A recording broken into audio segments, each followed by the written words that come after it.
ঝুঁকি হ্রাস এবং দীর্ঘমেয়াদী বিনিয়োগে সাফল্য নিশ্চিত করার জন্য মার্জিন অফ সেফটি বা সুরক্ষার মার্জিন ধারণাটি কেন অত্যন্ত গুরুত্বপূর্ণ? স্বাগতম প্ল্যান ফিউচার ইনসাইটে। আমি আপনাদের ইনভেস্টমেন্ট দাদা। আজ আমরা আলোচনা করব বিনিয়োগের এমন এক মূলমন্ত্র নিয়ে যা একজন সাধারণ বিনিয়োগকারী আর একজন সফল দীর্ঘমেয়াদী বিনিয়োগকারীর মধ্যে পার্থক্য গড়ে দেয়, আর তা হল margin of safety. Margin of safety আসলে কি? সহজভাবে ভাবুন, 1 কোটি টাকার একটি বাড়ি আপনি 70 লক্ষ টাকায় কিনছেন। এই যে 30 লক্ষ টাকার পার্থক্য, এটাই আপনার নিরাপদ থাকার কবচ বা মার্জিন অফ সেফটি। শেয়ার বাজারের ভাষায় প্রকৃত মূল্য মাইনাস ক্রয়মূল্য। যখন আপনি কোনো স্টক বা ফান্ড তার আসল দামের চেয়ে অনেক কমে কেনেন, তখন ব্যবসায়িক ভুল বা বাজারের মন্দার বিরুদ্ধে আপনার কাছে একটি সুরক্ষা স্তর তৈরি হয়। বাস্তব উদাহরণ, বর্তমানে নিফটি পি/ই রেশিও তার গড় মানের তুলনায় প্রায় 5.8% নিচে রয়েছে।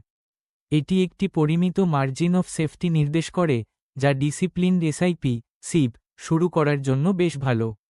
মনে রাখবেন, 2008 সালের সংকটে যারা মার্জিন অফ সেফটি ছাড়া বিনিয়োগ করেছিলেন, তারা বড় ক্ষতির মুখে পড়েছিলেন। দাদার 3 স্তম্ভের নিয়ম। 1. সংখ্যাগত বিশ্লেষণ, সবসময় সেক্টর গড়ের সাথে তুলনা করুন। 2. ভ্যালুয়েশন, যদি কোনো স্টকের আসল দাম 500 টাকা হয় এবং আপনি 300 টাকায় পান, তবে আপনার কাছে 40% সুরক্ষা বলয় আছে। 3. গুণমান, কোনো কোম্পানির ম্যানেজমেন্ট বা কোয়ালিটি খারাপ হলে মার্জিন অফ সেফটি শূন্য হয়ে যায়। কেন এটি জরুরি?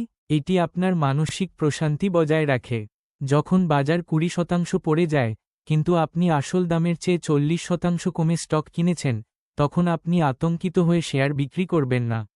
সময় তখন আপনার বন্ধু হয়ে দাঁড়াবে। দাদার পরামর্শ, নতুন বিনিয়োগের ক্ষেত্রে অন্তত 15 থেকে 20% সেফটি মার্জিন রাখুন। মন্দার সময় আতঙ্কিত হয়ে ভুল সিদ্ধান্ত নেবেন না। মনে রাখবেন, মার্জিন অফ সেফটি কেবল সস্তায় কেনা নয়, বরং নিশ্চিন্তে ঘুমানোর অধিকার। আমি কৌস্তব বিশ্বাস। আরও জানতে ভিজিট করুন www.planfuture.in। বিনিয়োগে থাকুন, শান্তিতে থাকুন। ধন্যবাদ। Dada provides educational wisdom and guidance.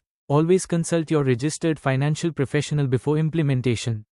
Investment in equity market is subject to market risk.